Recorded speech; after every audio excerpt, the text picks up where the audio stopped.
Hi, my name is Chandler, and I want to make a video to share my journey with physical illness and mental illness. I first, I want to make this just because I think that it'll bring me a lot of freedom and feeling known, and hopefully make other people feel not alone that have gone through similar things.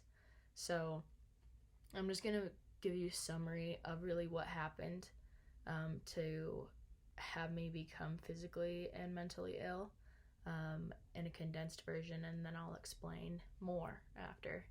But basically, I am still currently suffering it's been 3 years now from post-concussion syndrome and leaky gut.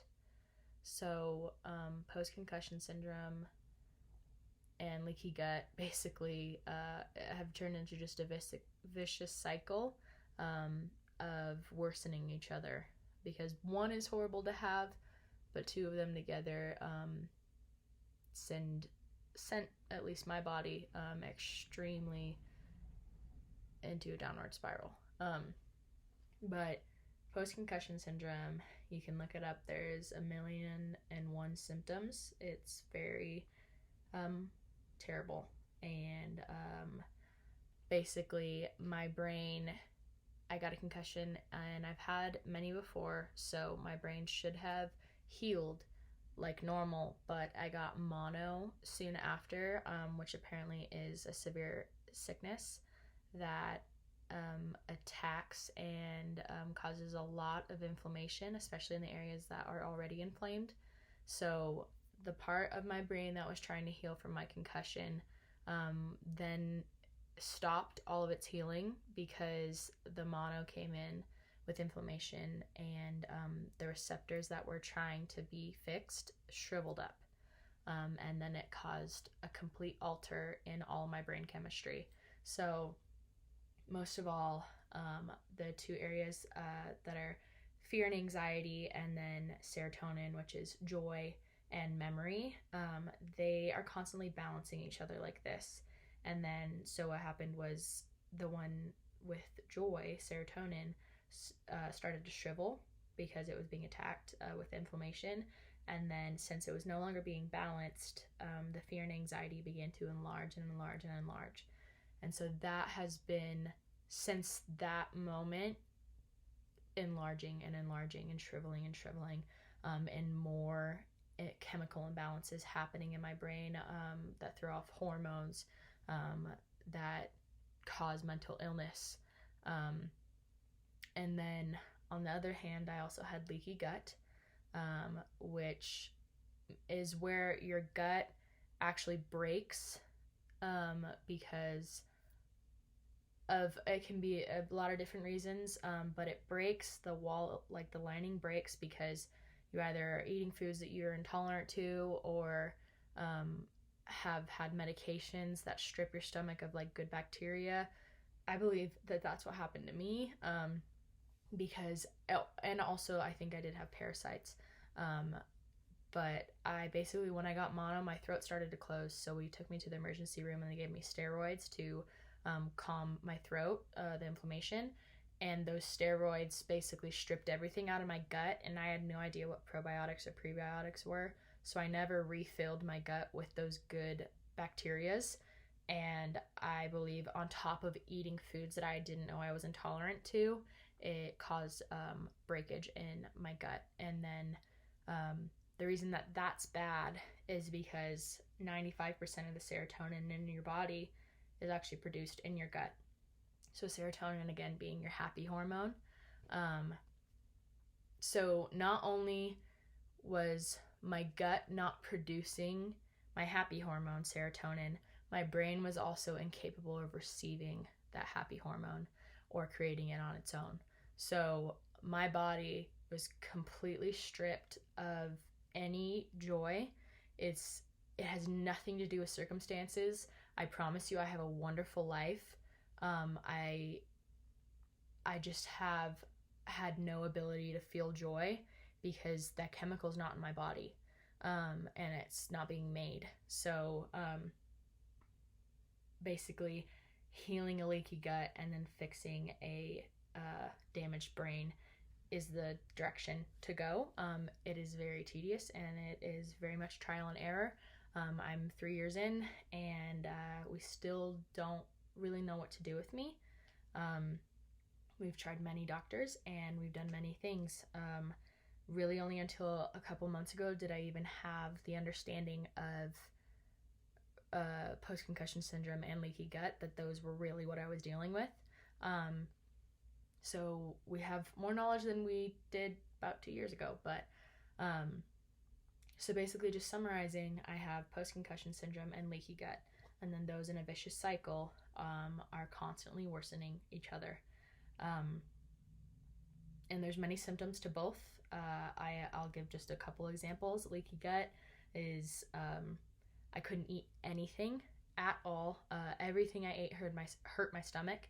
I would end up in pain every day after every meal. So I either knew that I either couldn't eat or would eat and then would be on the floor in my room for hours after because my body couldn't handle whatever I was putting in it.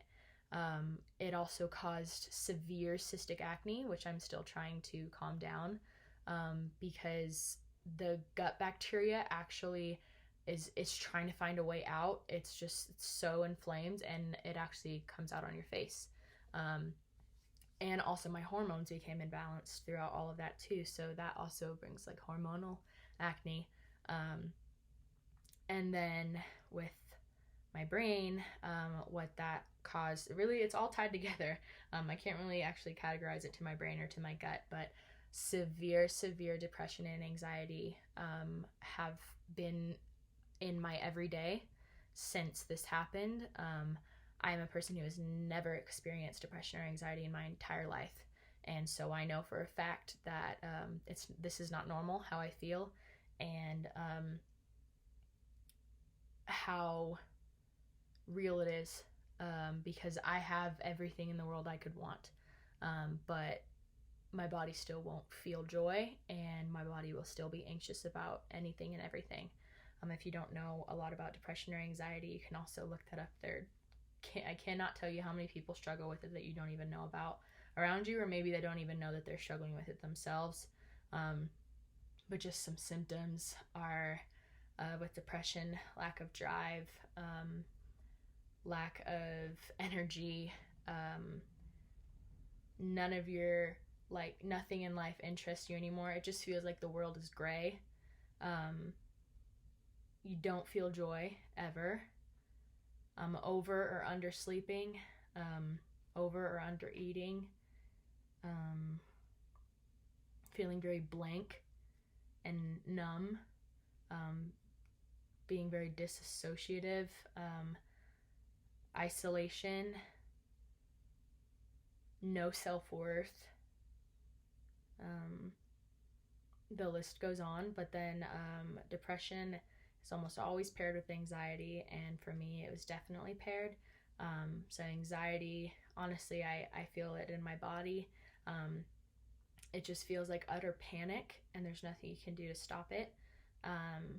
The smallest thing could trigger me, and I could end up on the floor shaking for hours. And sometimes it feels like my body is on fire. Sometimes I will want to jump out of the car because I feel so claustrophobic. It's hyperventilating. And why those depression and anxiety always kind of go hand in hand is since my brain is altered, those things like don't separate themselves. So for an example, say I want to get up out of bed because I'm depressed that I haven't done anything today. But as soon as I get out of bed because of depression, I am very, very drained of energy. And because of anxiety, I'm stressed out about the fact that I'm not doing anything because of my depression. And then, so I go to do something to make myself feel better, but I feel anxiety because I don't feel any satisfaction with anything I'm doing because of depression. It's just they're constantly picking at each other. And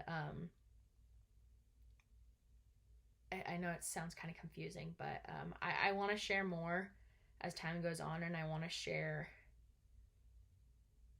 what it really looks like. I've taken videos throughout this entire journey on my worst days, so that you can put an image to what these things look like, because I don't want to fool you just because I'm sitting here talking in a calm tone means that like depression and anxiety and mental illness, all this stuff, physical illness is just like another thing. It's the hardest thing I've ever done in my life, and it is a miracle that I'm able to like make a video like this, because just last week I couldn't get out of bed. So I'm just thankful for the days that I feel capable of anything at all. And today luckily is one of those days, so I wanted to take advantage of it and make a video.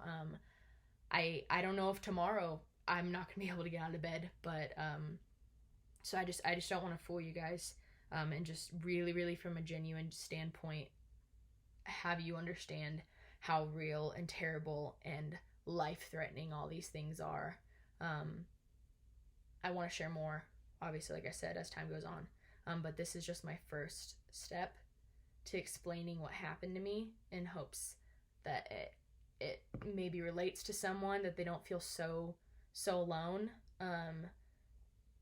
and to make me feel not so isolated, a little bit more known.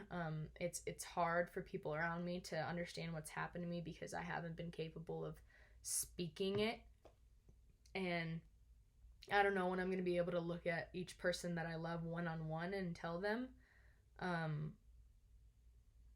So I guess a video like this maybe can preface those conversations. I don't know. I just want to share in general. I want to start sharing. I don't want to wait until I'm fully healthy, because I have no idea when that's going to be. And all I know is the isolation of waiting until I'm healthy is excruciating, and having to hide myself away. So thank you for listening. I will be sharing more soon.